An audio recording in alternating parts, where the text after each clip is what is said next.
AGECares, SpeakUp, and Heal, sharing young women and girls' lived experience on gender-based violence in order to raise awareness to end violence against women and girls.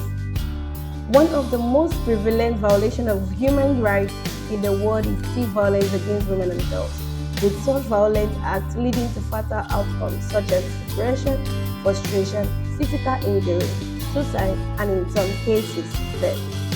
58% of girls and young women aged 15 to 25 have faced online harassment or abuse in their lifetime, while we have various forms of digital violence against women and girls, among which cyberstalking, impersonation, harassment, and image-based violence, such as sharing intimate photos without consent, are among the most common forms of digital violence affecting women and girls.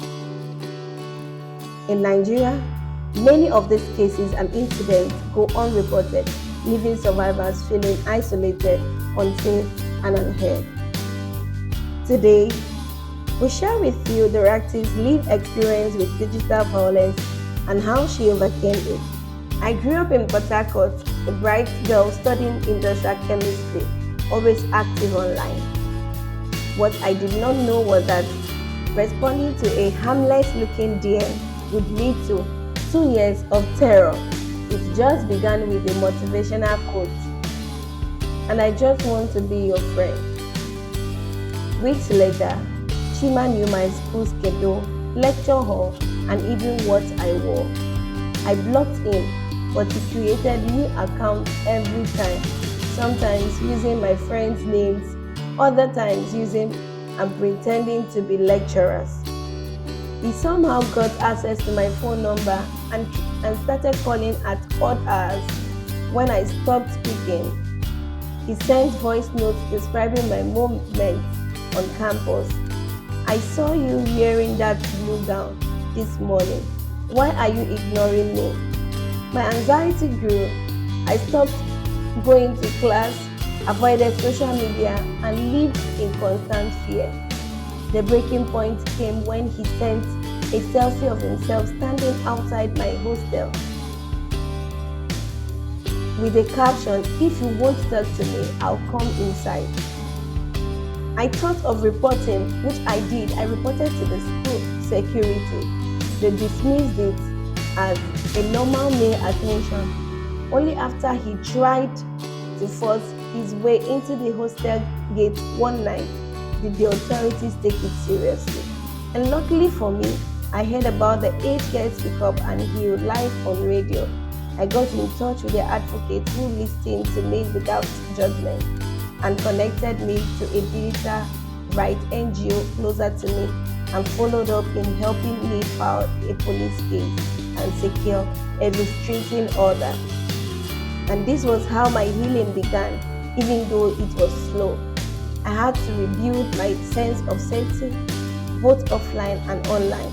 But today, I speak to university girls, reminding them that cyberstalking is real, dangerous, and never the victim's fault, and that keeping quiet will only give power to the abuser.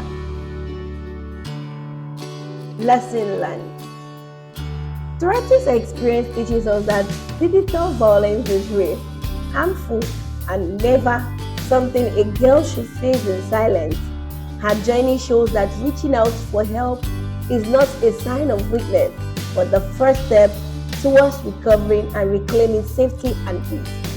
When institutions failed her, one conversation with a youth advocate opened the door to protection, justice, and healing.